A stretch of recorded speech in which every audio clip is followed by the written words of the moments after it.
Saya ketika membaca buku ini juga sangat menikmatinya karena banyak hal yang menurut saya juga mengenai diri saya gitu ya. Seolah-olah Robert Kiyosaki menampar-nampar saya juga, terutama pada sisi pendidikan finansial yang memang sejak awal tidak ada di dalam kurikulum pendidikan kita.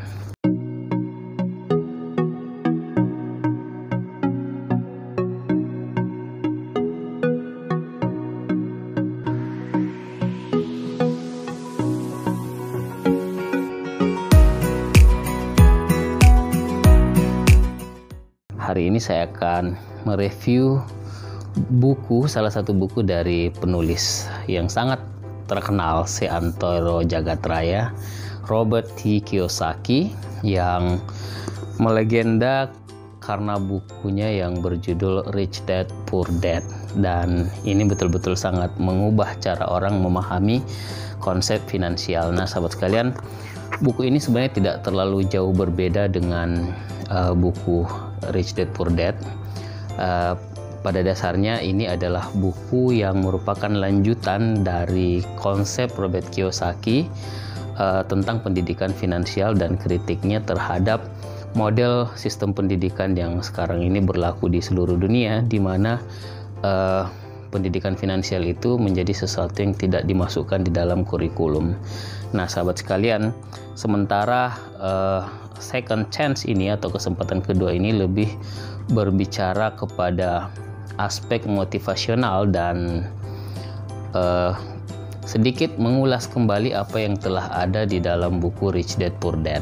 Nah, sahabat sekalian, saya akan mereview secara singkat beberapa poin-poin penting dalam buku ini, meskipun saya ketika membaca buku ini juga sangat menikmatinya karena banyak hal yang menurut saya juga mengenai diri saya gitu ya.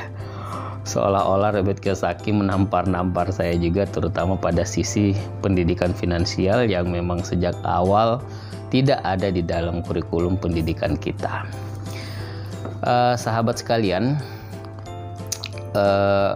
ada beberapa prinsip di dalam buku ini yang nanti akan saya jelaskan, dan sebagian besar konten dari buku ini adalah prinsip-prinsip tersebut, yaitu bagaimana kita merencanakan masa depan kita dengan menggunakan model Rich Dad Poor Dad ini.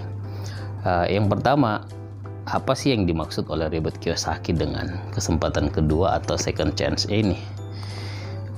Dari yang saya tangkap dari buku ini, paling tidak ada dua yang dimaksud sebagai sebuah kesempatan kedua bagi pembaca. Yang pertama, karena selama ini kita telah melalui sebuah sistem pendidikan yang tidak memberikan ruang pemahaman bagi kita tentang uang atau finansial, dan sekarang kita mendapatkan pemahaman baru setelah membaca buku ini, sehingga kita mulai bisa menyadari bahwa ternyata kita tidak memiliki pemahaman di dalam pikiran dan pengetahuan kita bagaimanakah kita mengelola uang itu. Dan karena itu, ini adalah kesempatan kedua bagi kita. Yang kedua, kita telah melalui masa-masa krisis yang menghancurkan perekonomian. Jadi sebenarnya latar belakang atau setting utama dari buku yang ditulis oleh Robert Kiyosaki ini adalah krisis-krisis ekonomi yang terjadi di Amerika. Dan karena itu ketika buku ini ditulis juga masih warga Amerika dan juga impactnya ke seluruh dunia sebenarnya masih merasakan bagaimana dampak krisis ekonomi itu. Dan beliau di dalam buku ini mengkaji akar persoalan mengapa Amerika mengalami krisis dan kemudian melebar ke seluruh dunia.